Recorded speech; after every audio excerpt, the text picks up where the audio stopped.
ورحمة الله وبركاته. إن الحمد لله الأكرم الذي خلق الإنسان وكرمه وعلمه من البيان ما لم يعلم. فسبحان الذي لا يحصى امتنانه باللسان ولا بالقلم. نشهد أن لا إله إلا الله وحده لا شريك له، ونشهد أن سيدنا وحبيبنا ومولانا محمدا عبده ورسوله الذي أرسله بالحق بشيرا ونذيرا وداعيا إلى الله بإذنه وسراجا منيرا. فقد قال الله تعالى في كلامه المجيد وفرقانه الحميد: أعوذ بالله من الشيطان الرجيم. بسم الله الرحمن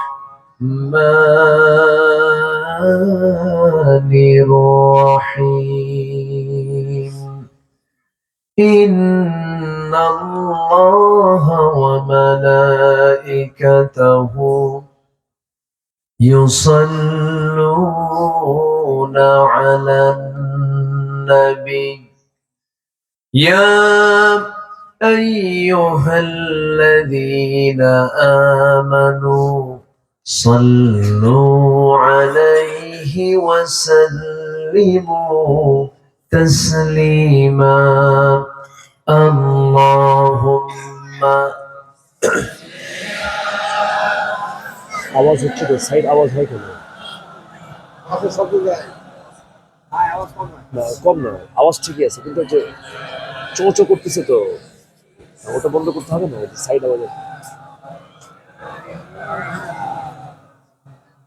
একটু মহব্বত দিয়ে নবীর প্রেমে মাতোয়ারা হয়ে জোরালো কণ্ঠে সবাই বলুন আল্লাহুম্মা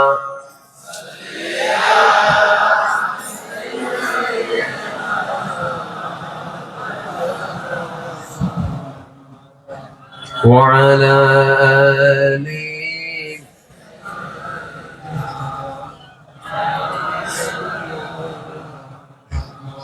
সবাই বলুন বালাগাল উলা বিকামালিহি কাশাফাত তুজা বিজামালিহি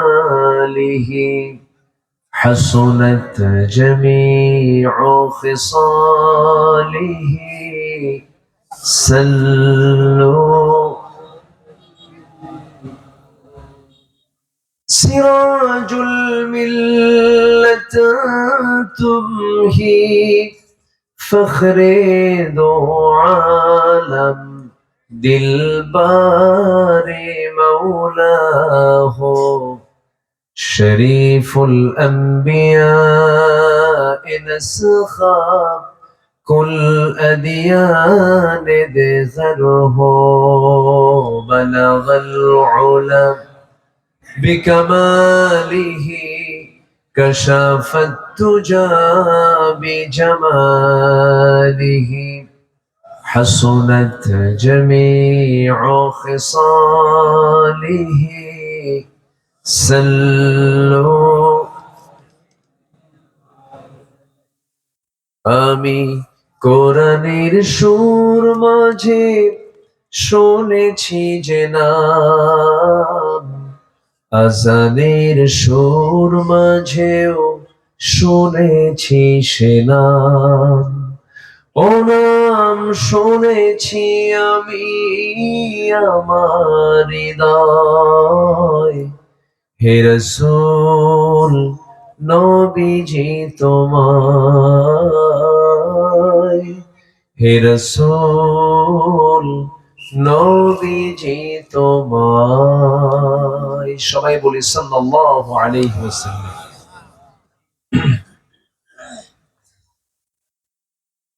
বৃহত্তর খুলনা অঞ্চলের বাগেরহাট জেলার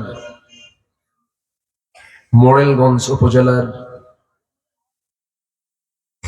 সমাদ্দারখালী কেন্দ্রীয় হয়ে পড়েছেন। আমি এই বুকে কিছু কফ জমেছে, এরপরেও আলহামদুলিল্লাহ ভালো আছি, বলি আলহামদুলিল্লাহ। গতকালকে মাহফিল ছিল আমার হলো বৃহত্তর রাজশাহী অঞ্চলের নওগাঁতে। আজকে এই জায়গায় এরকম করে দৌড়াদৌড়ি করতে হয়। আমাদেরকে ডাক্তাররা বলেন আপনারা বেঁচে থাকেন কেমনে? তো বলি যে বেঁচে থাকার মালিক তো ডাক্তার না, বেঁচে রাখার মালিক কে? আল্লাহ তাআলা। মহান রব্বে কারীমের শুকরিয়া, দিনের বেলা এত মানুষের ঢল নেমেছে। এখান থেকে প্রমাণ হয় এই মোড়েলগঞ্জ অত্র এলাকার মানুষগুলো কোরআন প্রেমী, ইসলাম প্রেমী, দ্বীন প্রেমী, বলি আলহামদুলিল্লাহ। মহান রব্বুল আলামিনের শুকরিয়া যে মহান আল্লাহ সুবহানাহু ওয়া তাআলা ৬টা দিন এই কোরআনের এই ফুল বাগানে অনেক আলোচনা করে গেছেন। শেষ দিন পর্যন্ত সফলতার সাথে আমরা কোরআনের এই ফুল বাগানকে সাজানোর জন্য একত্রিত হতে পেরেছি, বলি আলহামদুলিল্লাহ। চিৎকার মেরে বলছে আল্লাহুম্মা ইন্নী আসআলুকা আল হুদা ওয়াত তুকা ওয়াল আফাফা ওয়াল গিনা। সবাই বলি আল্লাহুম্মা আইন্নি আলা যিকরিকা ওয়া শুকরিকা ওয়া হুসনি ইবাদাতিকা। আমরা আল্লাহ তাআলার শুকর আদায় করে নিলাম।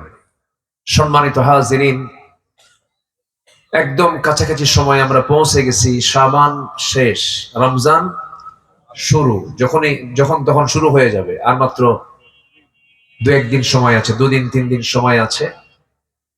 এরপরে আমরা মাহে রমজানকে স্বাগত জানাবো ইবাদতের মানসিকতা নিয়ে। জোরে বলি ইনশাআল্লাহ। সম্মানিত হাজিরিন,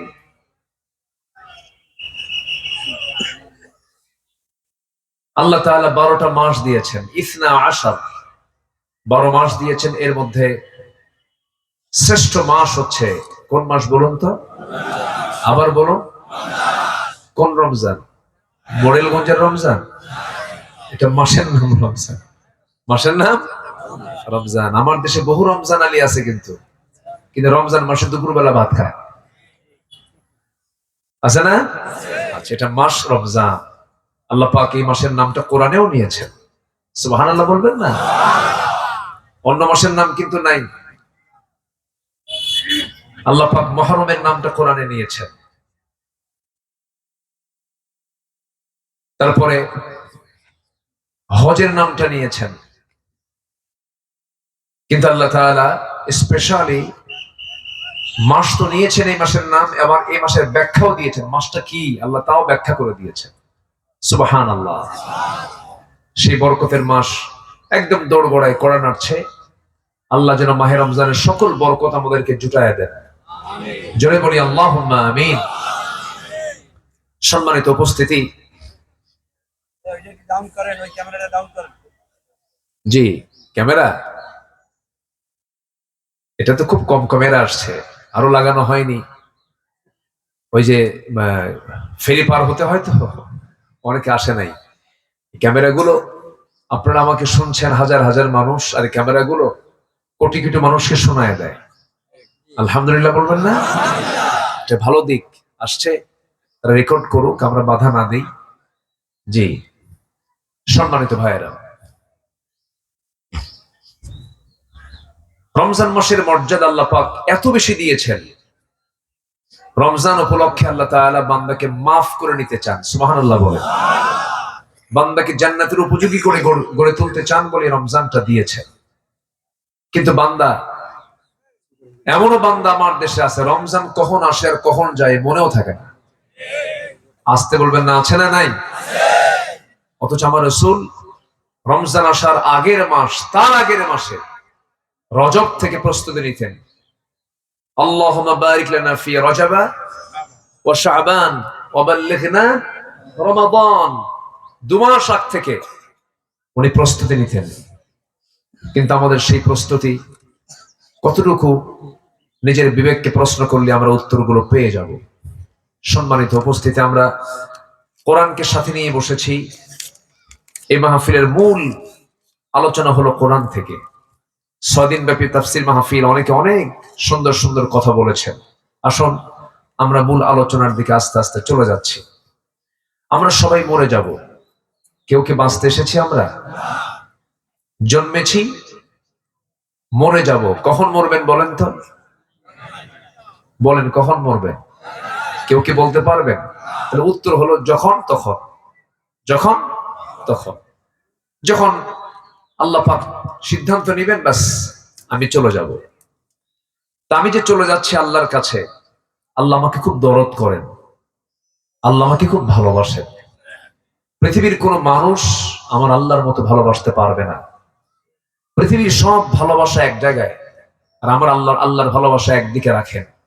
আমার প্রতি আমার আল্লাহর দয়াটাই বেশি।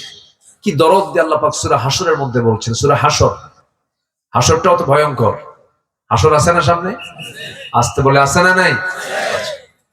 আল্লাহ রাব্বুল আলামিন বলেন, ইয়া আইয়ুহাল্লাযীনা আমানু ইত্তাকুল্লাহা ওয়াল তানজুর নাফসুম মা قدمت لغد واتقوا الله إن الله خبير بما تعملون। জোরে বলুন আল্লাহু আকবার। ঈমানদারেরা, তোমরা আমি আল্লাহকে ভয় করো। ওয়াল তানজুর নাফসুম মা قدمت لغد, এবং নিজের জন্য আগামীকালের জন্য কি জমা করেছো, কি পাঠাচ্ছ, কি আমলনামা পাঠাচ্ছ, এই দিকে একটু লক্ষ্য করো। কার কথা? একটু খেয়াল করো। খাওয়া দাওয়া ফুর্তি করো, দুনিয়াটা মস্ত বড়, এই নীতিতে চলো না। একটু লক্ষ্য করো আগামী দিনের জন্য কি জমা করতেছো। ওয়াত্তাকুল্লাহ, আমাকে ভয় করো। একই আয়াতের মধ্যে ভয় করার কথা আসছে একবার না দুবার? দুবার। আমাকে ভয় করো, আগামী দিনের জন্য কি আনতেছো তা লক্ষ্য করো, আমাকে ভয় করো। ইন্নাল্লাহা খাবীরুম বিমা তা'মালুন, তোমরা যা করো সব খবর কিন্তু আমি আল্লাহ, আমার কাছে আছে। আল্লাহর কাছে যে খবর থাকে, বিশ্বাস যদি কোন বান্দার মধ্যে থাকে, সে কখনো জালিম হতে পারে না।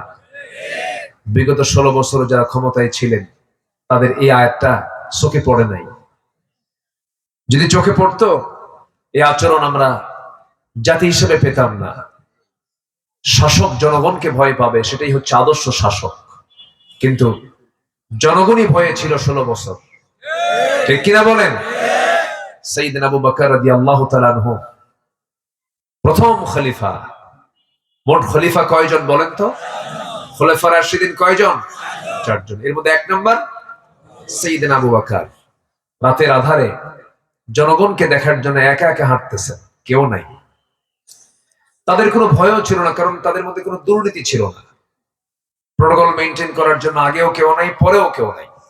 তিনি একা একা জনগণকে দেখার জন্য বের হয়েছেন, তাও খালি পায়ে। কি পায়ে? খালি পায়ে। তাও সেই রাস্তা দিয়ে হাঁটতেছিলেন, যে রাস্তা ছিল পাথরওয়ালা রাস্তা। খালি পায়ে হাঁটতে গেলে চরম ঝুঁকি হয়ে যায়, সেই পাথরওয়ালা রাস্তা দিয়ে তিনি হাঁটতেছিলেন। সাইয়েদনা ওমর ফারুক রাতের বেলা তাকে দেখে ফেলে বলছেন, আমিরুল মুমিনিন, এই গভীর রজনীতে, এই দুর্গম পাথরওয়ালা রাস্তায় আপনি একা একা খালি পায়ে হাঁটতেছেন, আপনার চামড়া ফেটে তো পাথরের সঙ্গে আঘাত লেগে রক্তাক্ত হয়ে যাবেন, আপনি অসুস্থ হয়ে পড়বেন, খালি পায়ে কেন হাঁটেন? জবাবে তিনি বলছেন, ওমর, আমি যদি এই গভীর রাত্রিবেলা জুতা পায়ে হাঁটতে যাই, এই যে পাথর, এই পাথরের সঙ্গে জুতার একটা ধাক্কা লেগে যাবে, একটা আওয়াজ সৃষ্টি হবে। আর এই আওয়াজ যদি কোন ঘুমন্ত নাগরিকের কানে যদি চলে যায়, ঘুমের ব্যাঘাত হলে পরে কিয়ামতের দিন আমি আবু বকর আমাকে আসামির কান গড়ায় দাঁড়িয়ে জবাব দিতে হবে। কার ভয়? আর তারা জনগণকে কি সতর্ক রেখেছেন, জনগণের সাথে তাদের কি সম্পর্ক ছিল, জনগণকে তারা ভয় পেয়েছেন না জানি কোন জনগণ, কোন ব্যক্তি যেন আমার বিরুদ্ধে নালিশ দেয়, কোন ব্যক্তির যেন নালিশ যেন না আসে আল্লাহর কাছে। তারা সতর্ক থাকতেন, জনগণকে ভয় পেতেন। আর এই 16 বছর আমরা শাসককে ভয় পেয়েছি, শাসক নয় শোষকদেরকে ভয় পেয়েছি আমরা, শোষকদের। অনেক কিছু করেছে ওরা, বলবো কিছু কথা বলি না? রাগ করতেছেন আপনারা? হুজুর আপনি কোরআন থেকে কথা বলবেন, আবার এখানে ওরা আসে কেন? কোরআনে তো ফেরাউন আসছে, যে ওদের কোরআনে ফেরাউন আছে না, নমরুদ আছে না? বলে নমরুদ আসে নাই, আবুল আহাবের নাম আসে নাই? তো কোরআন ধর্মীয় কিতাব, আবুল আহাব আসলো কেন? ফেরাউন আসলো কেন? হামান আসলো কেন? কারুন আসলো কেন? তাহলে এগুলোর ব্যক্তির নাম আসা মানে কি? আল্লাহ পাক কোরআনেও এদের ব্যাপারে আলোচনা করেছেন। মাহফিলে ওই আবুল আহাবের উত্তরসূরিদের ব্যাপারেও কথা বলতে হবে। এটা কোরআনের স্টাইল। এটা কিসের স্টাইল বলে? কোরআনের স্টাইল। আল্লাহ গালি দিয়েছেন আবুল আহাবকে, গালি দেন নাই? না দোয়া করছেন, দোয়া করতে বলছেন। আবুল আহাবের জন্য কি গালি? তার জন্য ধ্বংসের কামনা কে করেছেন? আল্লাহ করেছেন।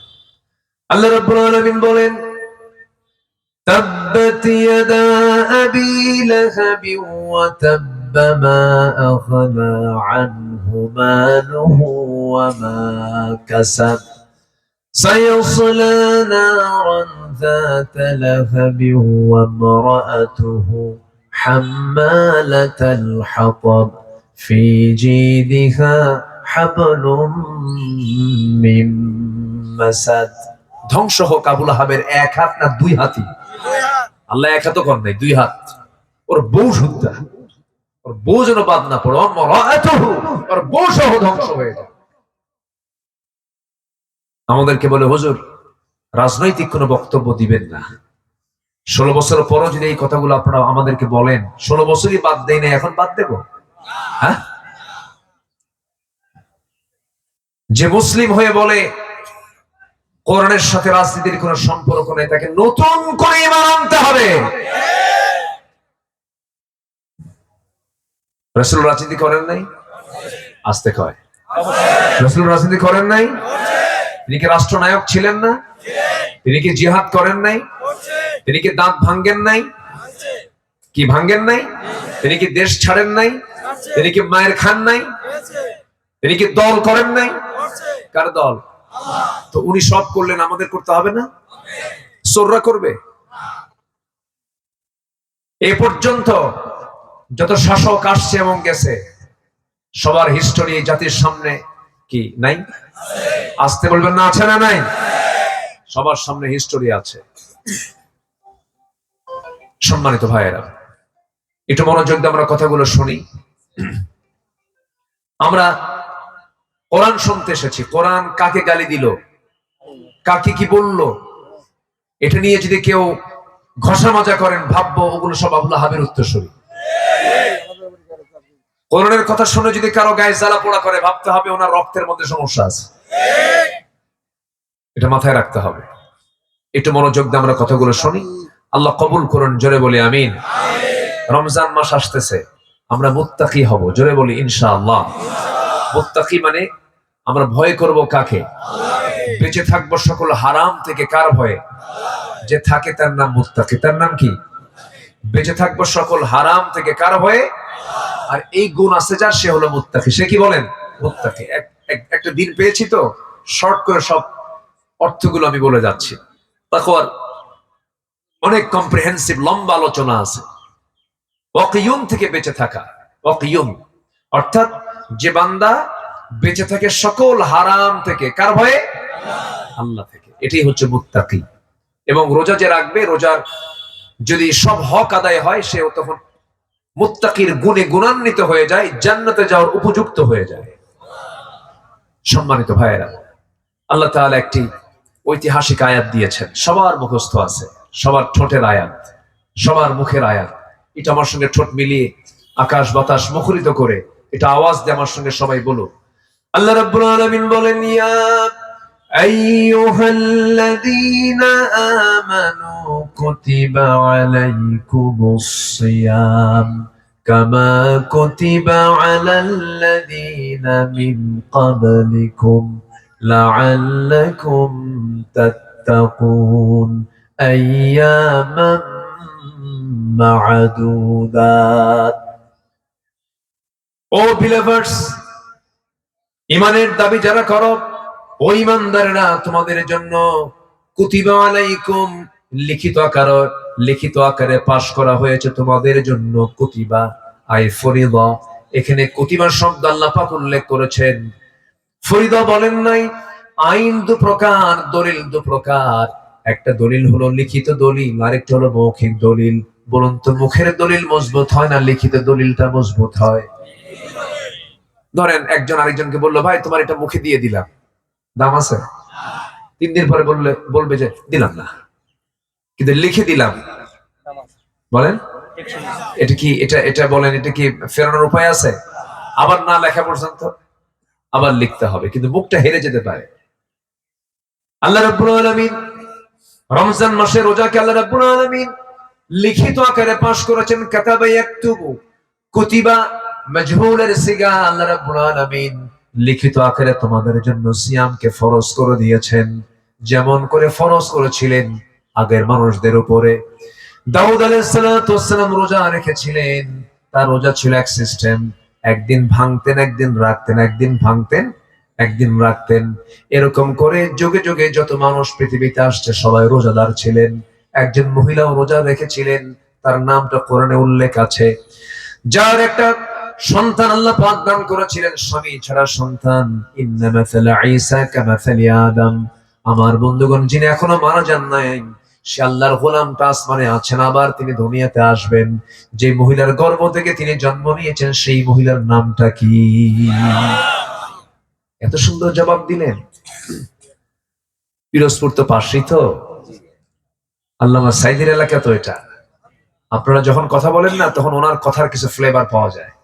আলহামদুলিল্লাহ বলেন, জোরে বলি আলহামদুলিল্লাহ। কি সম্পদ আমরা হারাইছি। আল্লাহ, তিনি তো পিরোজপুরে শুয়ে আছেন, জানেন তো আপনারা নাকি? গেছেন না? জি, আল্লাহ আল্লাহ। কত বড় জুলুম শাহী, কত বড় জালিম ছিল আমাদের মাথার উপরে। ওনার সঙ্গে আমার শেষ দেখা হলো 2010 সালের 26শে জুন। উনি 30শে জুন গ্রেফতার হলেন, 26শে জুন ওনার সঙ্গে আমার দেখা। দিয়ে না ফ্যান, দিয়ে ফ্যান অফ, ডিস্টার্ব অফ করে দেন। তো 26শে জুন আমি ওনাকে দেখলাম। সেদিন উনি সিঁড়িতে উঠতে পারেন না, অসুস্থ মানুষ। সেই সময় তার বয়স প্রায় 73-74 হবে। বলুন তো, 73-74 বয়সের মানুষ কি সুস্থ থাকে? ওই বয়সে একটা মানুষকে ধরে একটানা 2 মাস রিমান্ডে নেওয়া হলো। তাকে চেয়ারে বসায়া টর্চার করা হলো, ঘুমাতে দেয়নি 3 দিন 3 রাত। এমনকি হিন্দু পুলিশ দিয়ে তার গালে থাপড়ানো হয়েছে। এগুলো ভিতরের কথা। এরপরে ওনাকে মারার জন্য বহু কৌশল করা হয়েছে। ফাঁসি রায় দিলে কি হবে, এগুলো তো আর সাক্ষী টাক্ষী লাগে না, বোঝেন না? অটো রায়, সব তো এগুলোই হয়েছে। ফাঁসি দিলে কি হবে, কি হতে পারে, সাহস পায় নাই। শেষ পর্যন্ত তাকে যাবজ্জীবন কারাদণ্ডই দিল। আমরাও ধৈর্য ধরে আছি। উনি তাও বেঁচে আছেন, তো উনি থাকুক, তার জন্য আমরা দোয়া করেছি। এটাও তাদের সহ্য হয়নি। 2023 সালের 13ই আগস্ট কাশিমপুর কারাগার থেকে চিকিৎসার নাম করে একটা সুস্থ মানুষ জেলখানায় আছে, থাকুক। জুলুমের তো একটা মাত্রা আছে তো। সেই সুস্থ মানুষকে বলা হলো আপনি চলেন, আপনার চিকিৎসা লাগবে। উনি বললেন আমি তো অসুস্থ না, আমি তো সুস্থই আছি, আমি কেন যাব? জোর করে তাকে সেখান থেকে ধরে চিকিৎসার নাম করে হসপিটালে ভর্তি করে একটা সুস্থ মানুষ জেলখানায় ঢুকেছেন কেঁদে না হেসে। দেখেন নাই, দেখেন নাই, উনি কি কেঁদেছেন না হেসেছেন? হার্টের রোগী কখনো হাসে না। ওনার যে কারণটা বলা হয়েছে, ওই ধরনের রোগীর মুখে কখনো হাসি থাকার কথা না। উনি একটা মুচকে হাসি দিয়েছেন, কথা বলেছেন। সেই সুস্থ জলজান্ত একজন মানুষকে হসপিটাল থেকে লাশ করে বের করে আনা হয়েছে, মানে কমপ্লিটলি তাকে বিষ প্রয়োগ করে পয়জনিং করে হত্যা করা হয়েছে। পিরোজপুরের পার্শ্ববর্তী অঞ্চল মোরেলগঞ্জ, এই প্রত্যন্ত অঞ্চল থেকে আপনার এলাকার সন্তান হিসাবে তার পক্ষে দ্ব্যর্থহীন ভাষায় জানাতে চাই, আল্লামা সাঈদীর খুনের সাথে যারাই জড়িত, সকল খুনের বিচার হওয়ার আগে আল্লামা সাঈদীর এই কিংবদন্তি আল্লামা সাঈদীর খুনের বিচার সবার আগে অনিবার্য দাবি। এই মতের পক্ষে রাজি আছেন কারা কারা? হাত উঁচু করে দেখান মুসলমান।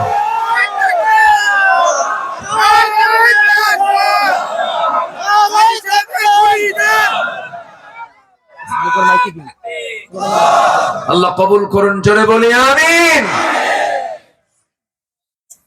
কষ্ট পেলেন মনে হয়? আল্লামা সাঈদীর পক্ষে কথা বলতে দেয়নি আমাদের। কত মসজিদের ইমামের বেতন কিংবা চাকরি চলে গেছে শুধু তার জন্য দোয়া করার জন্য। কত বড় জালিম হলে পরে ওই কমিটি আচরণ করতে পারে? ওগুলো কোনো কমিটি রাখবেন না। এই 16 বছর ওরা দখল করতে করতে কবরস্থান কমিটিও দখল করছে, মসজিদ কমিটি দখল করেছে। ঘাট ধাক্কা দিয়ে বের করে দিবেন বদমাইশদের, থাকার কোন অধিকার নাই তাদের। বহু কিছু করেছে ওরা। সম্মানিত ভাইয়েরা, সম্মানিত বন্ধুগণ, আমাদের প্রতিশোধ একটাই, সেটা হলো আমাদের এই যে খুন গুম গুলো করেছে, আলেমদেরকে হত্যা করেছে। আমার তো কোনো দোষ ছিল না। 2018 সালে মামলা তো শুরু হয়েছে 2000 সাল থেকে। 2000 সালে একটা মামলার আসামি ছিল। গদি নিরাপত্তা আইন, জননিরাপত্তা না, গদি নিরাপত্তা। মনে আছে কিনা? অনেকে যারা মুরব্বী তাদের মনে থাকার কথা। 2018 সালে নির্বাচনের আগে আমাকে ধরা হলো, গোটা বাড়ি ঘেরাও করলো 250 পুলিশ নিয়ে। আমাকে বললো হুজুর থানায় চলেন। কেন? চা খাওয়ার দাওয়াত। তো বললাম 250 পুলিশ নিয়ে চা খাওয়ার দাওয়াত? এই মশা মারতে কামান দাগা, এটা কেমন কথা? চলে গেলাম, ওসি সাহেবের সামনে বসলাম। ওসি সাহেব আমার দেখে লজ্জা পাচ্ছে, আর আমার দিকে তাকাতে পারছেন না, কষ্ট পাচ্ছে। মানুষ তো বললাম ভাই ধরে আনলেন কেন? হুজুর আমার ইচ্ছা ছিল না, ইচ্ছার বিরুদ্ধ কাজ এটা, কি করবেন? চাকরি বাঁচান তো ফরজ। আমি বললাম ইমান বাঁচান তো নফল। আমরা বোবা হয়ে থাকবো, বোবা হয়ে থাকলেও কিন্তু অপরাধ এটা। আসতে কোন কেন? আসতে কোন কেন? পুলিশরা আমাদের জনগণের সেবা করতে পারেনি 16 বছর, কিন্তু সন্তানরা জীবন দিয়েছে। পুলিশের সন্তান জীবন দেয় নাই? দেয় না? জীবন দেয় নাই? পুলিশ লাশ নিয়ে বলে আমার সন্তানকে এত গুলি করার কি দরকার ছিল? এই জেগে উঠা যদি আরেকটু জেগে উঠতাম, আমরা বাপেরা যদি একটু শক্ত হতাম, আমার সন্তান তো হাঁটতো না। সন্তানরা দেখলো না বাপেরা পারে না, আমরা রাস্তায় নামি। ওরা আমাদের চোখ খুলে দিয়েছে। আমাদের লজ্জা যদি থাকে, আমরা আর অন্যায়কে সমর্থন দিতে পারি না। কথা ক্লিয়ার? কথা ক্লিয়ার? সম্মানিত ভাইয়েরা, রমজান পেয়েছি, আমরা কাজে লাগাবো। জোরে বলি ইনশাআল্লাহ। গুণ অর্জন করবো শুধু একটা লকব নিয়ে যাব, মুত্তাকি হব। কি হব বলেন তো? মুত্তাকি। সুন্দর এলাকার সুন্দর মানুষ আপনারা। সুন্দরবন তো পাশেই না? এই জন্য তো সুন্দর মানুষ আপনারা। আলহামদুলিল্লাহ। আমি যখন গাড়ি নিয়ে ঢুকতেছিলাম মনে হলো কি জানেন, আমার দম আটকানো ছিল, এখানে এসে দম আমার মানে কি হলো, মানে দম ছাড়লাম আমি মনে হয়। ঢাকার বাতাস, ঢাকার হাওয়ার মধ্যে কত যে জীবাণু, কত যে প্রবলেম। এই দিকে ঢোকা মাত্রই মনে হলো যে কেমন একটা উন্মুক্ত বাতাস আমার গায়ে লাগতেছে। আলহামদুলিল্লাহ। বন্যার পাশেই তো বন, অক্সিজেন তো এই জায়গায়, তাই না? এই তো পাশে। আলহামদুলিল্লাহ, আলহামদুলিল্লাহ বলেন। এত বরকতি এলাকার মানুষ আপনারা, আল্লাহ কবুল করেন, জেনে বলি আমিন। তো যে মহিলার পেটে আল্লাহ পাক ঈসাকে দিয়েছিলেন সেই মহিলার নাম কি বলেন তো? মনে আছে আপনাদের? কি বলছিলাম? কি নাম? মারিয়াম। বাড়ি কোথায়? কি হয়তো অনেকে চিন্তা করতেছে হুজুর কোথায় বলি, বাগেরহাটের কোথাও না, এটা নিশ্চিত। বাগেরহাটে বহু মরিয়াম আছে, কিন্তু এই মরিয়াম কোরআনের মরিয়াম না, এটা হলো বাগেরহাটের মরিয়াম। এই মরিয়ামের বাড়ি হলো ফিলিস্তিন, বাইতুল আকসা। যেরকম সুবহানাল্লাহ, বাইতুল আকসা, মসজিদুল আকসা।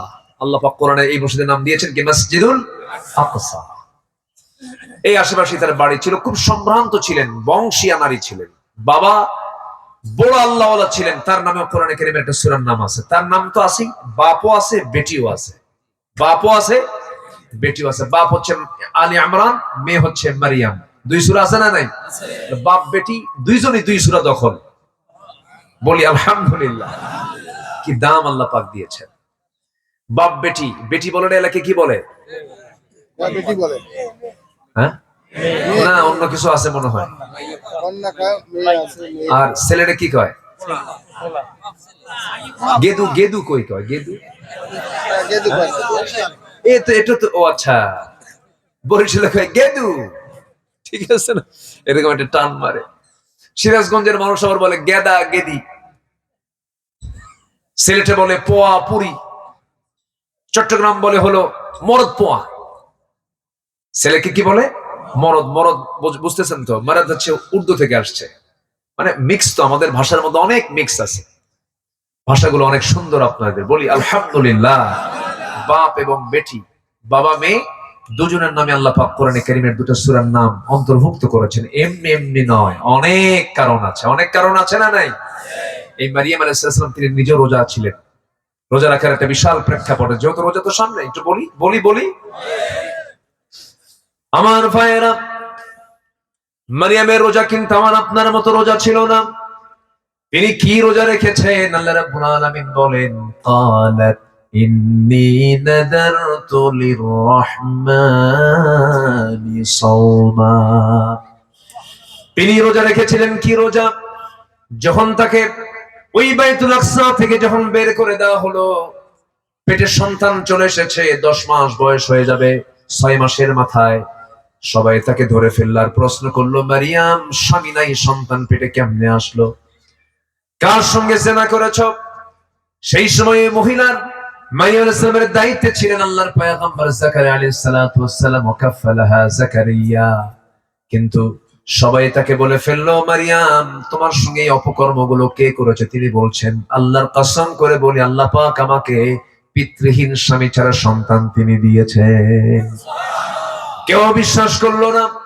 শেষ পর্যন্ত রক্তাক্ত করে বাইতুল আকসা থেকে তাকে বের করে দেওয়া হলো। ওইদিকে যাকারিয়া আলাইহিস সালাতু ওয়াস সালাম যেহেতু তার দায়িত্বে ছিলেন, তারা খাবার দাবার গুলো আনা নেওয়া করতেন, তার ঘরে তিনিই ঢুকতেন, খাবারগুলো সেবাগুলো করতেন। মারিয়াম তেমন একজন নারীর নাম যিনি দুনিয়াতে বসে জান্নাতের খাবারগুলো বসে বসে খেয়েছেন। আন্না লাকি হাদা ইয়া মারিয়াম, হে মারিয়াম, এই সমস্ত খাবারগুলো তুমি কোথায় পেলে? তোমার জন্য 3 দিন আমি খাবারের জোগান দিতে পারি নাই। তিনি বলছেন, ক্বালাত হুয়া মিন ইনদিল্লাহ, আল্লাহর পক্ষ থেকে আল্লাহ পাক আমাকে জান্নাতের খাবারগুলো দিয়েছে। এই মারিয়ামকে ঘাড় ধাক্কা দিয়ে বের করে দেওয়া হলো। যেদিকে চোখ দেয় সেই দিকে রওনা দিলেন। এইদিকে যাকারিয়া আলাইহিস সালাতু ওয়াস সালামকে তারা জিনার মামলা দিয়া অভিযুক্ত করে, অপরাধী করে, করাত দিয়ে চিরে তাকে 2 টুকরা করে শহীদ করে দেওয়া হলো। একজন নবীকে যদি জিনার অভিযোগে অভিযুক্ত করে যদি শহীদ করে দেওয়া হয়, এমন যেটি অভিযুক্ত আলেমদের বিরুদ্ধে হতে পারে, এটা অস্বাভাবিক না স্বাভাবিক? অস্বাভাবিক না স্বাভাবিক? হতেই পারে। হয়েছিল 16 বছর ধরে অনেক কিছুই করেছিল। আল্লামা সাইদি নাকি ধর্ষণ করেছিল, এরকম অনেক কিছু বলছে না ওরা। আল্লাহ, ওরা চেয়েছিল আলেমদেরকে বেইজ্জত করতে, আল্লাহ ওদেরকে ন্যাংটা করে বিদায় করে দিয়েছেন, একদম ন্যাংটা করে দিয়েছেন, জাতির সামনে উলঙ্গ করেছেন।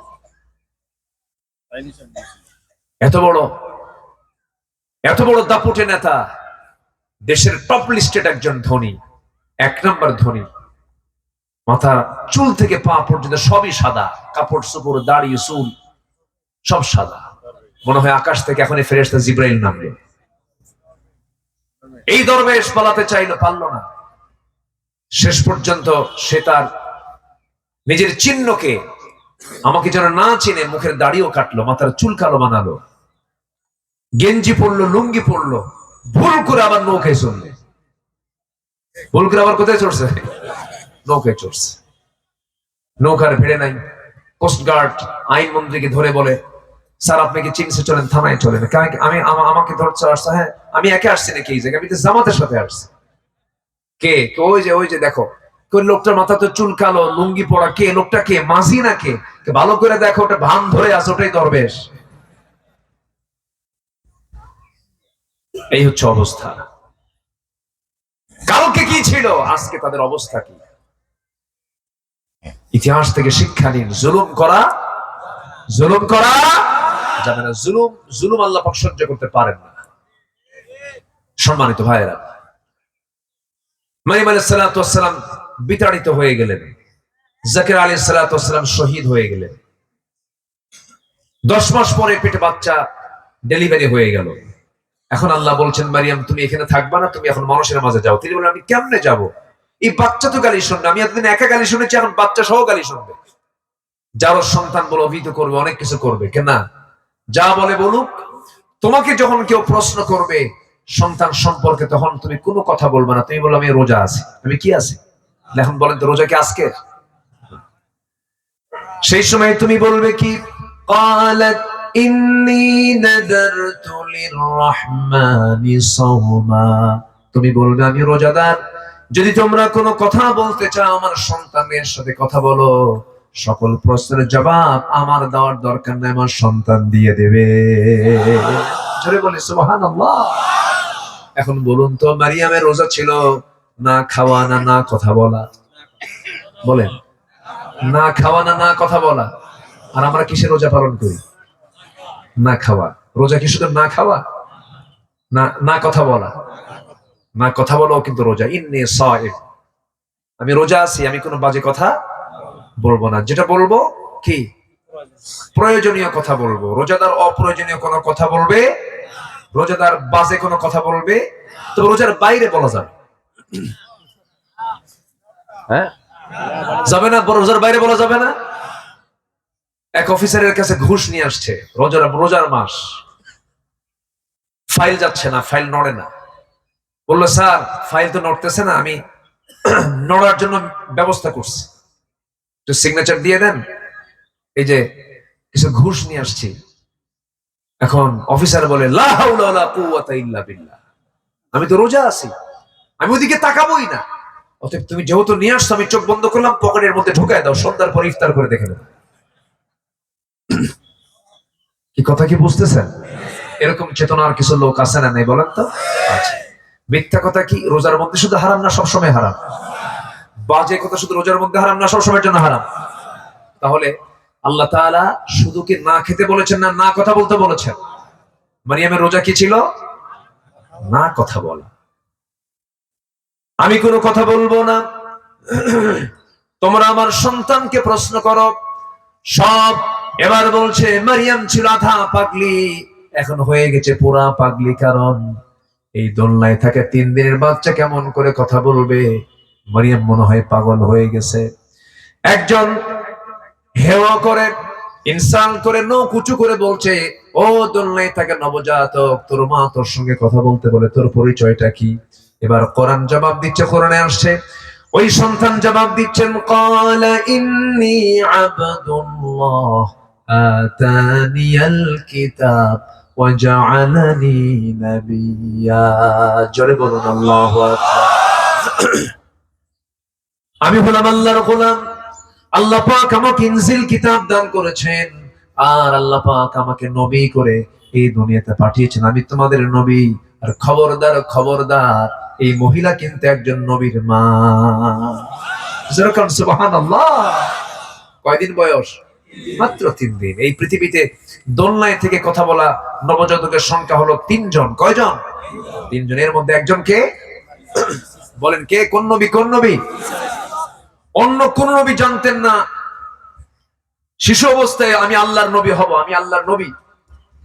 কিন্তু ঈসা আলাইহিস সালাম তিনি জানতেন জন্ম থেকে আমি আল্লাহর নবী। ইন্নী আব্দুল্লাহ আতানিয়াল কিতাব ওয়া জাআলানি নবী। আল্লাহ পাক আমাকে নবী করে দুনিয়াতে পাঠিয়েছেন। কি সম্মান আল্লাহ পাক এই পয়গম্বরকে দান করেছেন। তিনি আবারও আসবেন, তিনি আবারও আসবেন, মোকাবেলা করবেন দাজ্জালকে, মোকাবেলা করবেন আখিরি জামানায়।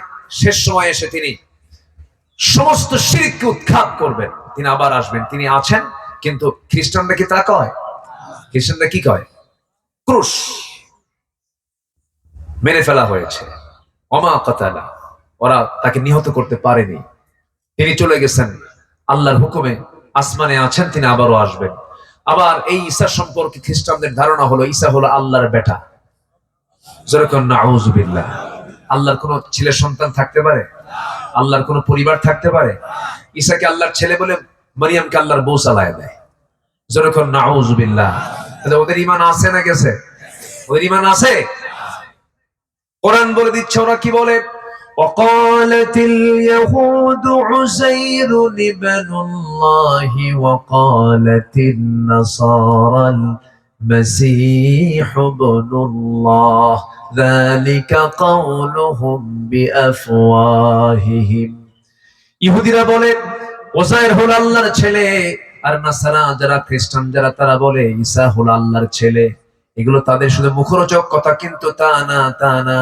আমার সঙ্গে আওয়াজ দিয়ে সবাই বলুন কুল হুয়াল্লাহু আহাদ। বলেন কুল হুয়াল্লাহু আহাদুল্লাহুস সামাদ লাম ইয়ালিদ ওয়া লাম ইউলাদ ওয়া লাম ইয়াকুল লাহু কুফুয়ান আহাদ। আল্লাহ দুই না এক, আল্লাহ পরনির্ভর না, আল্লাহ স্বনির্ভর। আল্লাহ কাউকে জন্ম দেন নাই, কারো থেকে জন্ম হয়ে আসেন নাই, তার সমকক্ষ পৃথিবীতে কেউ নাই। আমার আল্লাহ আল্লাহ, তার সমকক্ষ পৃথিবীতে কেউ হতে পারে?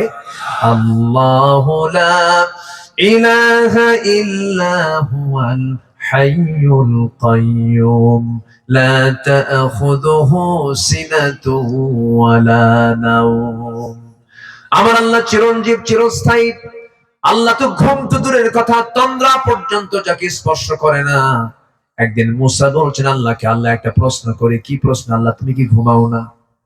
আল্লাহ বলে মুসারে আমি কি ঘুমাবো? ঘুমালে কি কেউ থাকবে নাকি? আল্লাহ আমার তো ঘুম না পারলে চোখ জ্বলে, ব্রেন কাজ করে না।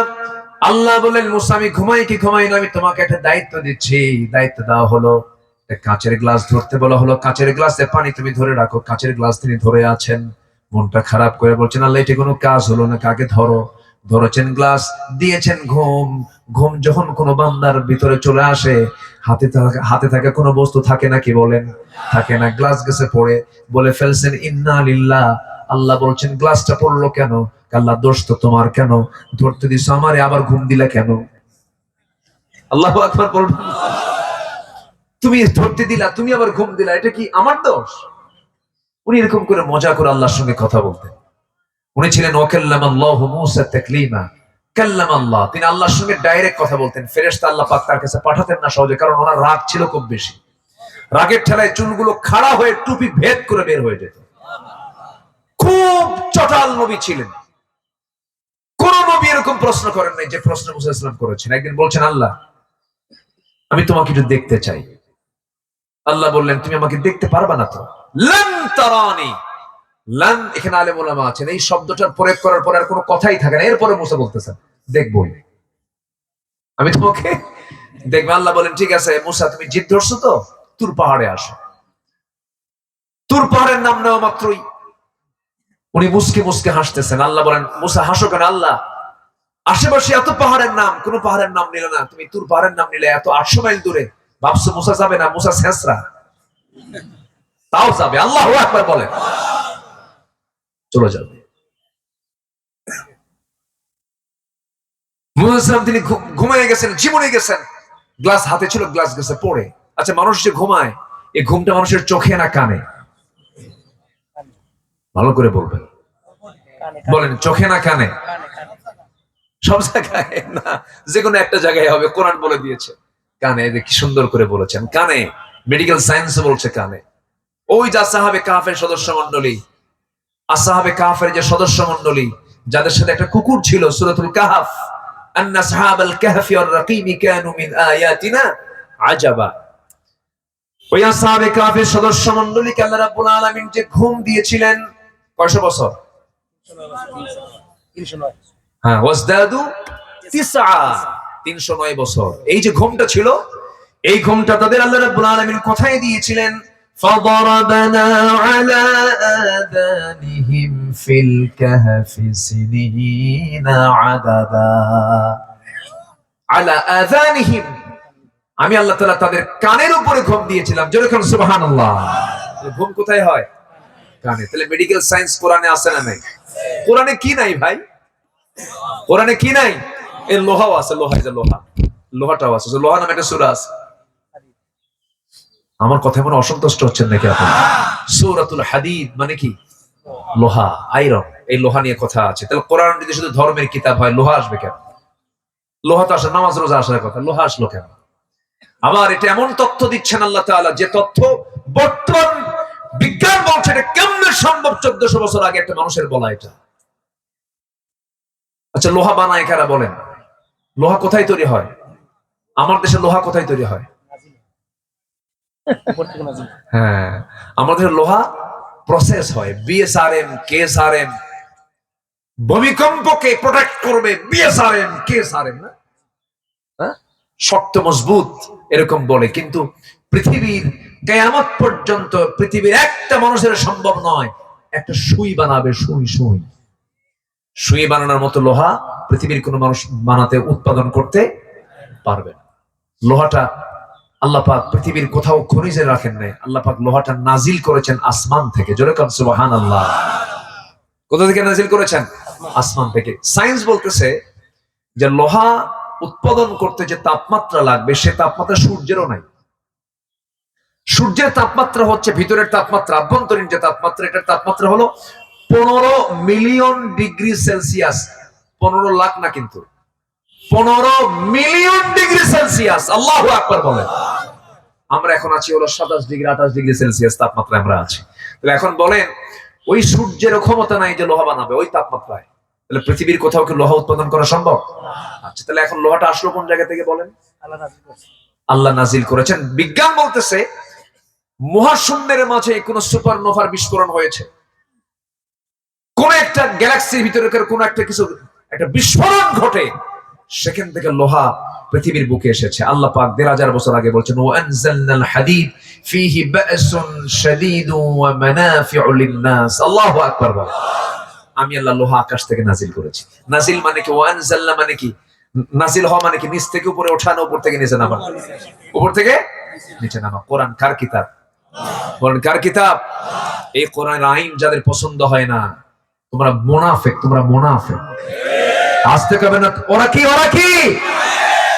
সব আইন দেখে শেষ, সব শাসন দেখা শেষ।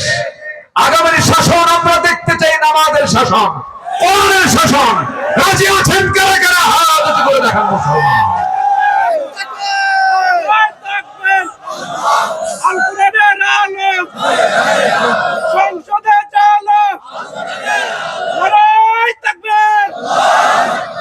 আল্লাহ কবুল করুন। জোরে বলি আমিন। জোরে বলি আমিন। তাহলে কোরআন শুধু এক জায়গায় থাকবে না, সব জায়গায় থাকবে। কোরআনের হক হলো এক জায়গায় থাকা না, সব জায়গায় থাকা।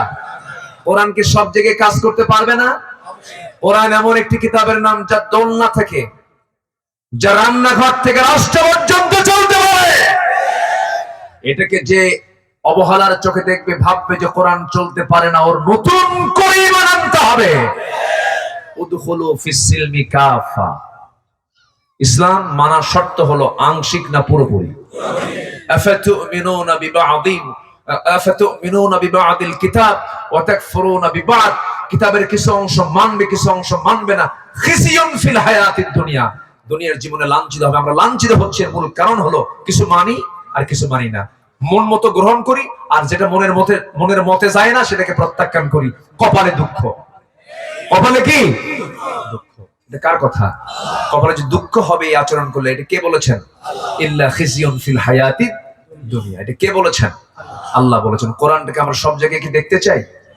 সবাইকে দেখতে চাই। দেখেন, কোরআন আপনি যদি রাষ্ট্রীয় পর্যায়ে যদি কোরআন না আসে, আপনি ইসলামকে মানতে চাইলেও মানতে পারবেন না। আপনি মাহফিলে আসছেন, রাস্তায় চলেছেন, বাম দিকে না ডান দিকে? বলেন, বাম দিক দিয়ে আসছেন না ডান দিক দিয়ে আসছেন? আচ্ছা, আপনি তো বড় পীর সাহেব মানুষ, আপনি ডান দিকে চলতে পারেন না? আপনি তো বড় দরবার আছে, আপনি ডান দিকে চলবেন? বিশাল দরবার আপনি চালান আপনি ডান দিকে, আপনি কি টিকবেন না মামলা খাবেন? আজ থেকে টিকবেন না মামলা খাবেন? তাহলে এই দেশে যদি আপনি আল্লাহর আইনকে মানতে যান, তাহলে কি খেতে হবে? কি খেতে হবে? মামলা খেতে হবে। আপনি ডান দিকে চলতে পারবেন না। তাহলে আপনি ইসলাম যদি মানতে চান পুরোপুরি, তাহলে ইসলামটাকে যাওয়া দরকার ব্যক্তিগত জীবনে শুধু না, রাষ্ট্রীয় জীবনে যাওয়া দরকার। রমজান আসতেছে সামনে, রমজান মাসে মোরেলগঞ্জের কোন হোটেল মনে হয় বন্ধ থাকে না নাকি? নাকি বন্ধ থাকে না খোলা থাকে? কেমন খোলা থাকে? দুপুরবেলা খোলা থাকে, লেখা থাকে বিশেষ দ্রষ্টব্য, ভিতরে পর্দা সহিত খাওয়ানোর ব্যবস্থা আছে। আলহামদুলিল্লাহ। দেখছেন আলহামদুলিল্লাহ কইছে একজন, কে জানো? যখন তাহলে আমরা কি করলাম বলেন? আমাদের কি অর্জন হলো? সাহাবীরা অনলি রোজা রেখেছেন 16টা, তারা মুত্তাকি হয়ে গেছেন। সুবহানাল্লাহ বলেন। আর আমাদের মুত্তাকি হওয়ার জন্য 30 বার 40 বার রোজার মাস আসছে, এ পর্যন্ত বিড়ি খাওয়া বাদ দেই নাই। এ জাতি ভাত বেশি খায় না বিড়ি বেশি খায়? হ্যাঁ, বিড়ি খায় বেশি। হাই রে, বিড়ির টান মারে, সারাদিন ভালোই থাকে। সেহরি খায়, ফজর পরে, জোহর পরে, আসর পরে, মাগরিব পরে, ইফতার টিফতার কইরে বুড়িকে ফাঁকি দিয়ে বুড়া বের হয়। বুড়িকে বলে, বুড়ি তুই থাক, আমি একটু আসি। চৌমোহনী ত্রিমোহনী চৌরাস্তার মোড়ে দোকানদারের সামনে যে আশেপাশে দেখে হাজি সাহেব মানুষ তো হজ করে আসছে, আবার এদিক সেদিক দেখে ভিতরে ঢুকে এক কোনায় বসে বলে, বিড়ি দে। একটা টান দিয়ে একটা বিড়ি খায়, বলে সারাদিন খাই নাই, কাজা সহ আদায় করে আরো দুটো দে। আসে না নাই? আমরা কি মুত্তাকি হতে পারলাম বলেন? আমরা এখনো মুত্তাকি হতে পারি নাই।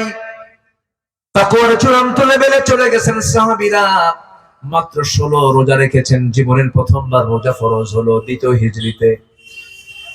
হিজরিতে যখন রোজা ফরজ হয়ে গেল, ফরজ রোজা হওয়ার সঙ্গে সঙ্গে হুকুমটা পালন করছেন সাহাবীরা। 16 রোজা রেখেছেন, মাত্র 16 রোজার মাথায় আল্লাহর পক্ষ থেকে অর্ডারে চলে আসলো, জিহাদের ডাক এসেছে।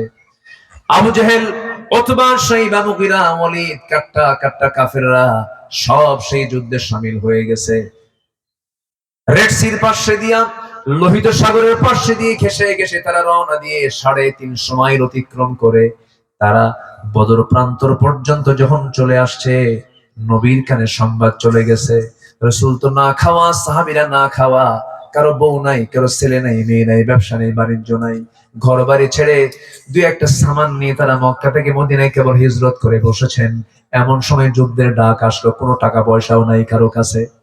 আমার নবীজি এই চিত্র যখন তিনি দেখতে পেলেন, সাহাবায়ে কেরামকে লক্ষ্য করে বললেন, সাহাবীরা, আমি আজকে তোমাদেরকে এমন একটা কথা বলবো, এমন একটা ডাক দেব, যে ডাকটা যেই ডাকে সাড়া দিলে পরে আকাশ এবং জমিন বরাবর প্রশস্ত জান্নাত আল্লাহ পাক তোমাদেরকে দান করবেন। এই কথা বলার সঙ্গে সঙ্গে সাহাবীরা বলছেন, ইয়া রাসূলুল্লাহ, কি বলবেন হুজুর, আপনি আমাদেরকে বলুন। তোমরা কি জানো এই মদিনার ইহুদিরা, এই মদিনার বনু কুরাইজা, বনু নসিররা কুরাইশদের সঙ্গে যোগসাজশ করে পেঁচ লাগায় দিয়ে তারা যুদ্ধটাকে আগায় দিয়েছে। কুরাইশরা অলরেডি বদর প্রান্তরে এসে তারা শেল্টার নিয়েছে, যে কোনো মুহূর্তে মদিনা অ্যাটাক করতে পারে। তোমরা কি চাও দিন এখানে নিভে যাক না, দিন প্রতিষ্ঠা হোক? তোমরা কি চাও নাকি হ্যাঁ জান দিয়ে মাল দিয়ে কারা কারা আমার পথে আসবে? সঙ্গে সঙ্গে তারা হাত উঁচু করে লাব্বাইক ইয়া রাসূলুল্লাহ, আমরা প্রস্তুতি নিয়ে ফেলেছি, আমরা রোজাও রাখবো, আমরা জিহাদও করবো, রোজাও ফরজ, জিহাদও ফরজ। রাসূল বললেন, না রে না, আল্লাহ তাআলা রোজা ফরজ করেছেন ভালো কথা, কিন্তু আল্লাহ পাক আবার ইন শব্দ বলেছেন, ইন কুনতুম মারদা আও আলা সাফারিন, যদি তোমরা সফরে থাকো অথবা যদি অসুস্থ হয়ে যাও, রোজা রাখার কোনো প্রয়োজন নাই, পরে এটার সংখ্যাটা পূরণ করে নিও। এটার সংখ্যা পরে পূরণ করলে হবে। সাহাবীরা রোজা ভেঙে ফেলে দাও, কেউ ভাঙে না, রাসূল নিজে আগে রোজা ভাঙলেন, সাহাবায়ে কেরাম রোজা ভাঙলেন। এখন প্রশ্ন করব আপনাকে, বলুন তো কোন ইবাদতের জন্য আল্লাহ পাক রোজা ভাঙার নির্দেশ দিয়েছেন? বলেন বলেন বলেন বলেন কি? দুটেই তো ফরজ, কিন্তু আল্লাহ পাক এক ফরজকে বাস্তবায়ন করার জন্য আরেক ফরজ ভাঙতে বললেন। তাহলে বলুন, জিহাদের তো কোনো গুরুত্ব নাই? আস্তার জিহাদের গুরুত্ব নাই। যারা জিহাদকে গুরুত্বের চোখে দেখে না, ওর মরার ভয় হয়েছে। ওর ভিতরে কিসের ভয় আছে বলেন? মরার ভয়। যারা মুনাফিক, তারা জিহাদকে নিয়ে ওদের অ্যালার্জি, বলে কিসের জিহাদ এখন, মানে ও মরবে না, বুঝেন নাই? ওর মরার শখ নাই। কষ্ট দিচ্ছি মনে হয় আপনাদের? যত রক্ত লাগে দেব, প্রয়োজনে লোক পাঠাবো, আমি যাব না। এরকম টাইপের লোকটা আমার দেশে নাই মনে হয়। আছে কিনা বলেন? আছে। উহুদ যুদ্ধের দিন নবীর সাথে নামাজ পড়েছে মুনাফিকরা, নবীর সাথে। নবীর বর্ষণে চোখের পানি ফেলে কেঁদেছে। নবীর সাহাবীর মতো ওরাও নবীর পিছে পিছে ঘুরেছে। নবীর রাসূলের মুসাল্লার সোজা বরাবর নামাজ পড়েছে মুনাফিক, চোখের পানি ফেলে ফেলে কেঁদেছে। যুদ্ধের দিন রাসূল তাদেরকে চিনতে পেরেছেন, এরা আসলে নামাজি ছিল কিন্তু মুজাহিদ ছিল না, এরা মুনাফিক ছিল। এজন্য মুনাফিক চেনার জায়গা নামাজ, রোজা, হজ, যাকাত না জিহাদ, এটা মাথায় রাখতে হবে। তাহলে রমজান মাস কি শুধু রোজার মাস না জিহাদের মাস? রমজান মাস কি শুধু জিহাদের মাস না শহীদের মাস? রমজান মাস শুধু রোজার মাস না বিজয়ের মাস? এই ওয়াজ তো আমাদের করতে দেয় না। হুজুর জিহাদ ছাড়া ওয়াজ করবেন, শুধু আকাশ নিয়ে কবেন আর কবর নিয়ে কবেন, দুনিয়া আমরা দেখে নেব। এগুলো করেছে ওরা। আমরা সুযোগ পেয়েছি, একটু সময় পেয়েছি, এটাকে কাজে লাগাবো। যতক্ষণ না কোরআন জায়গা মতো না গেছে, আমাদের সংগ্রাম চলবে ইনশাআল্লাহ। জোরে বলে ইনশাআল্লাহ। আমরা সবাইকে নিয়ে চলতে চাই। আমরা আলিয়া বুঝি না, কওমি বুঝি না, গোল টুপি বুঝি না, জালি টুপি বুঝি না, জুব্বা বুঝি না, পাঞ্জাবি বুঝি না। আমরা বুঝি লা ইলাহা, এক কালিমায় বিশ্বাসী হয়ে, ইব্রাহিমের সন্তান হয়ে, বিশ্বনবীর উম্মত হয়ে সামনের দিকে এগিয়ে যাব। কোন ফিতনা না সৃষ্টি করে, নিজের দরবারকে প্রাধান্য দিতে ভ্রাতৃত্ব নষ্ট করে আমরা ঈমানকে, ইসলামকে পিছিয়ে নেব না। আমরা ঈমান ইসলামকে সামনের দিকে বেগবান করব। জোরে বলি ইনশাআল্লাহ। আল্লাহ কবুল করুন, জোরে বলি আমিন। আমাদের হৃদয় হতে হবে আকাশের মতো উদার। আজকে মুসলমানদের বিজয় চলে আসতো শুধু মুসলমানের ফেরকাবাজির জন্য, আজকে এই অবস্থা। আমাদের এক হওয়ার দরকার আছে না নাই? মারামারি লাগে হলো হাত বাঁধা নিয়ে, নাভিতে হাত বাঁধবো না বুকে হাত বাঁধবো, এটা নিয়ে মারামারি, অথচ এটা কোনো সাবজেক্টই না। আমি গেছি মক্কায়, নামাজ পড়তেছে মক্কায়, ইমামের পিছনে নামাজ পড়ি, আমার সাথে আরো কিছু লোকজন ছিলেন। তোকে এক নাইজেরিয়ান কালো কুসকুসে মানুষ, ওরা তো হাঁটার সময় হুঁশ নাই, ওদের গুতা মেরে চলে যায়। মানে আমরা দুজন হাতে গল্প করতেছি, নাইজেরিয়ান একটা লোক এই দিক দিয়ে ঢুকে, দুজন এই চলে যায়। মানে এরা এক টাইপের মানুষ, বুঝলেন, মানে বিচিত্র মানুষ। এরকম করে আমাদের মধ্যে একটা গুতা মেরে সে নামাজে দাঁড়ায় গেছে। আল্লাহু আকবার বলে হাত আর বাঁধে নাই, নাভিতেও নাই, বুকেও না, হাত ছেড়ে দেওয়া। নামাজ শেষেই আমার সাথে যে এক সফর সঙ্গী ছিল, প্রথমবার গেছে, সে আমাকে আম মানুষ, আমাকে বলতেছে, হুজুর এটা কেমন কথা, এই আবার কি নামাজ পড়লো, হাত বাঁধলই না। বললাম, তুই ফতুয়া দেওয়ার কে এখানে? এখানে মুফতি নাই? এখানে কত বড় গ্রাম মুফতি আছে, প্রত্যেকটা জায়গায় তারা ঘোরাঘুরি করতেছে, দেখতেছে কার সে কে কি করে। তোর ভুল হলে তো তারাই এসে ধরতো, তুই এত কথা বলিস। আমার দেশে শুধু ভুল ধরার তালা থাকে, আছে না নাই? বলেন তো আছে না নাই? বললাম, চুপ থাকো। ওই যে হাত যে ছাড়ছে, এটাও নিয়ম। হাত বাঁধলেও সমস্যা নেই, বুকে বাঁধলেও, হাত ছেড়ে দিলেও সমস্যা নাই। অথচ সেই সমস্যাটাকে আমরা বড় সমস্যা বানায় ফেলি। কেন? আমরা কেন এগুলো করি? এক বেচারি বলছে যে নাভিতে হাত বাঁধা যাবে না, হারাম। আরেকজন বলছে বুকে হাত বাঁধা যাবে না, হারাম। এক সলিমুদ্দি এখন নামাজে দাঁড়ায় ভাবতেছে, হাত বাঁধি কোথায়? নাভি তো হারাম, বুকে আল্লাহু আকবার, কপালে। কোথায় নিয়ে গেছে? ফতুয়ার ঠেলায় যদি হাত কপালে যায়, সেই ফতুয়াবাজি করার দরকার আছে? নষ্ট হবে এমন ফতুয়াবাজি আপনি কেন করবেন? আপনি ইনডোরের বিষয়গুলো ইনডোরে বসেন, আলেম ওলামাকে নিয়ে ভিতরে বসেন। ইন্নামাল মুমিনুনা ইখওয়া ফাসলিহু বাইনা আখওয়াইকুম, এটা আল্লাহর কালাম, আর আল্লাহর কালাম আল্লাহর কথা সূরা হুজুরাত, ইন্নামাল মুমিনুনা ইখওয়া ফাসলিহু, ইসলাহ করো, ঠিকঠাক করে নাও, গন্ডগোল করো না, ভ্রাতৃত্ব তৈরি করো, নচেত ইহুদি খ্রিস্টান তোমাদের মাথার উপরে চাপিয়ে বসবে। মুসলমান আজকে চুপচাপ, ঐক্যের প্ল্যাটফর্মে নেই। আমরা ঐক্যের প্ল্যাটফর্ম দেখতে চাই। জোরে বলি ইনশাআল্লাহ, আরো জোরে বলি ইনশাআল্লাহ। কষ্ট দিচ্ছি আপনাদের? সমস্যা, অসুবিধা? এক বেচারি খুব রাগী মানুষ, বাড়ির মুরব্বী, তো প্যান্ট কিনে আনছে, প্যান্ট বানায় নিয়ে আসছে টেইলার্স থেকে, প্যান্টটা হাঁটুর নিচে যায়, কি বলে গিরার নিচে চলে যায়, গিরার নিচে তো পড়া যাবে না। তো বলে গেছে, বউকে বলে গেছে, বউ শোনো, ওইটু 2 ইঞ্চি খাটো করো, নামাজ তো হয় না। তো এটা আবার শুনছে হলো মেয়ে এবং ছেলে বউ দুজন শুনছে। মোট শুনলো কয়জন? 3 জন, বউ, ছেলে বউ আর মেয়ে, মোট কয়জন শুনছে? 3 জন। তো বউ আগে একবার কাটছে 2 ইঞ্চি, এটা রেখে দিছে। তো বউমা ভাবলো আমার আব্বার যে শ্বশুরের যে রাগ, আমার শাশুড়ি যে কি করলো, সে আবার আরো 2 ইঞ্চি কাটছে। কথা বুঝলেন? আচ্ছা, তো 2 ইঞ্চি কাটার পর এখন 2বার কাটা হয়ে গেছে। এখন মেয়ে ভাবতেছে আম্মা যে কি করলো, আর ভাবির তো হুঁশই নাই, সে আবার কেসে নিয়ে আরো 2 ইঞ্চি কাটছে। কাটার কথা 2 ইঞ্চি হয়ে গেছে কয় ইঞ্চি? 6 ইঞ্চি। এখন বাড়িতে আসার পরে বউকে বলছে, বউ তোমার পাজামা কাটছো, ঠিকঠাক করছো? হ্যাঁ ঠিকঠাক করছি। তো নেন। তো পাজামা পড়তে নিয়ে দেখে ফুল প্যান্টও না, হাফ প্যান্টও না, হয়ে আছে কোয়ার্টার প্যান্ট। কি কথা কি বুঝতেছে? তো বেশি কাটাকাটি করলে ওটা অনুপযুক্ত হয়ে যায়। এত ফেতনার দিকে আমরা যাব না, আমরা ভ্রাতৃত্ব চাই, ঠিক কিনা? এত কাটাকাটিতে যাই না আমরা, আমরা একটু ভ্রাতৃত্বে আসি। আল্লাহ কবুল করুন, জোরে বলি আমিন। তাহলে রমজান মাস কি শুধু রোজার মাস না বদরের মাস? রমজান মাস শুধু কি বদরের মাস না জিহাদের মাস? রমজান মাস